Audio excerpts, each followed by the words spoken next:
Hi everybody, welcome back to my channel. If you don't already know me, my name is Anna. I'm a clinical psychology doctorate student and I make videos about real-world applications to psychology. So go ahead and like and subscribe if you want to see more of this content, and don't forget to hit the bell button as well. So in this video, I'm going to be talking about Phoebe Buffay from Friends, and I'm going to try to do a series on Friends characters, so let me know who else you want to see. Specifically in this video, I'm going to be trying to answer the question, is Phoebe Buffay schizotypal? If you haven't already seen my video on schizoid versus schizotypal personality disorders, go see that because it might have some more information that could be useful to you. I'm going to link that in the description box below, but I'm also going to be touching on the criteria of schizotypal personality disorder as we move through Phoebe's symptoms. So a little bit about Phoebe's background first. We know that her mother committed suicide when she was 14, so she was forced to live on the street from that age. Her father also abandoned her as a baby, and her stepdad went to prison. We know that she was a thief.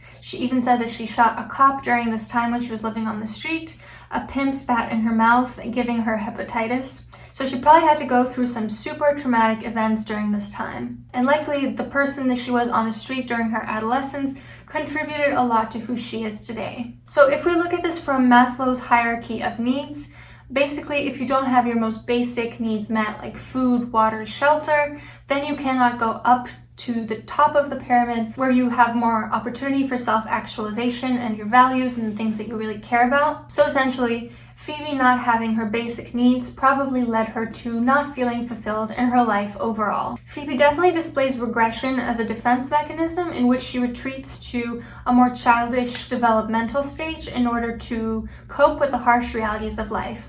And this is probably because she has seen some very adult things in her life that she just feels like she kind of had her childhood stolen from her, and she needs to sometimes go back to that safe place in childhood. So, moving on to, is Phoebe schizotypal?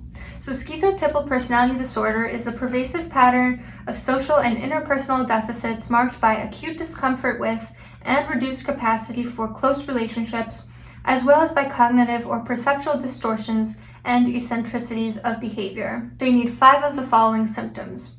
The first one is ideas of reference. So essentially when you think that, there are signs specifically designed for you, things like a commercial coming on TV and you thinking, this is perfect, this is exactly what I needed, maybe, this is the universe talking to me. I don't remember any of that being in Phoebe's symptoms. Odd beliefs or magical thinking that influences behavior and is consistent with subcultural norms. So here I also asked you guys what you think about Phoebe, any behaviors or beliefs that she had that were really odd or eccentric. So I'm going to be using some of your examples to highlight this since I didn't want to go back and rewatch all of Friends and take notes. So she's able to remember her past lives and she tells Joey that he's brand new. She claims her mother's spirit is inside of a cat when she believes she was possessed by the spirit of the old lady who died on her massage table. She doesn't believe in evolution for seemingly non-religious reasons. She's afraid of going to the dentist because she thinks all her loved ones will die. So all of these would fall under odd beliefs or magical thinking that are unusual even for the society she lives in. So she has at least that criteria so far. The next one is unusual perceptual experiences. So at one point, Phoebe does tell Monica she can hear the voices again, and this isn't really ever touched upon again in the show, but it can imply that she does have some perceptual distortions, if not full-blown hallucinations. Also, I saw online some people were commenting that no one has seen her roommate Denise, and we don't know if she actually exists. Bit of a stretch, but could be that Phoebe has some unusual perceptual experiences. The next one is odd thinking and speech. So she tries to catch a cold again to get her sexy, deep voice back, which is kind of an odd thing to think about. She also spells out her name as P as in Phoebe, H as in Hebe, O as in EB, E as in EB, B as in BB, and E as in hello there mate. So that's another odd speech example. The next one is behavior or appearance that is odd, eccentric, or peculiar. A lot of ones for these, right? She keeps a skull in the back of her grandmother's taxi. She rushes into Ross's lecture saying it's an emergency even though it's really not. She changes her name to Princess Consuela Banana Hammock. She sings about life, death, and farm animals to young kids. She breaks into her biological mother's beach house. Smelly cat, and just, I would argue, her music overall. She runs weird.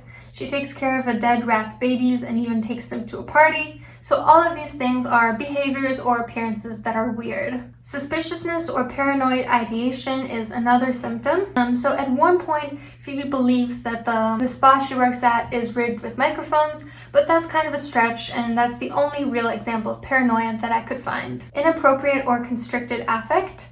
So I feel like at times I vaguely remember Phoebe's affect being a little bit inappropriate for the situation, but I couldn't really remember any specific instances, so I'm just going to put this as a no. Lack of close friends or confidants other than first-degree relatives. So this is definitely not true, right? We see she has several close friends who she keeps for long periods of time.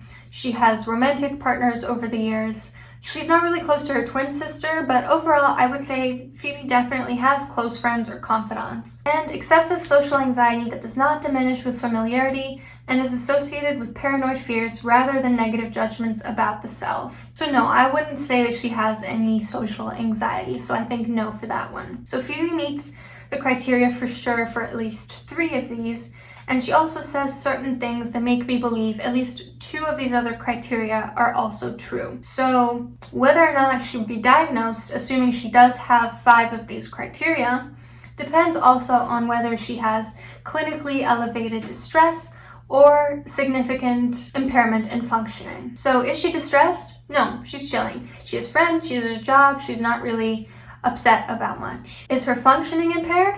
No, like I said, she has a job throughout most, if not all of the show. She has friends, she has romantic relationships, she can take care of herself, she has hobbies, so her functioning is not impaired. So in conclusion, no, Phoebe does not have schizotypal personality disorder. I'm actually really glad I made this video because initially going into it, I just thought, yeah, like obviously she is, because she really had a lot of those odd behaviors, appearance, speech and thinking, and odd beliefs.